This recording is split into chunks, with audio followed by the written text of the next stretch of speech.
In today's video, I'm going to teach you how to delete Microsoft Copilot Desktop account. If you use Microsoft Copilot Desktop and want to remove the account connected to it, this process is done by closing the Microsoft account itself. Before you continue, it's important to understand that Copilot relies on your Microsoft account, so closing that account can also affect other Microsoft services you use with the same login. That means this is a bigger change than simply signing out of the app, so take a moment to make sure this is really what you want to do. To begin, open your web browser and go to the Microsoft account closure page. Once you're there, sign in using the same Microsoft account that you use with Microsoft Copilot Desktop. Be careful to use the correct account, especially if you have more than one Microsoft login.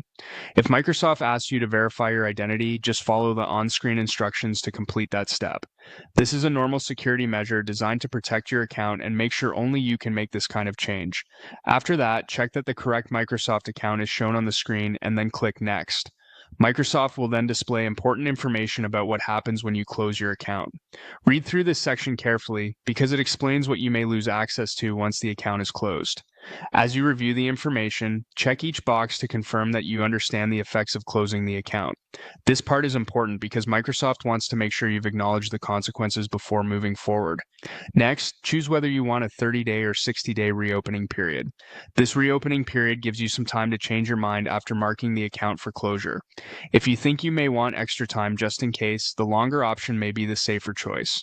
Now open the Select a Reason menu and choose the reason you want to close the account. Once everything has been reviewed and confirmed, click Mark Account for Closure. Microsoft will then show you the date when your account is scheduled to be permanently deleted.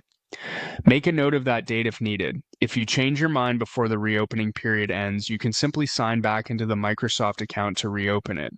Once the reopening period is passed, Microsoft will permanently close the account, and that will complete the deletion process for the account connected to Microsoft Copilot Desktop.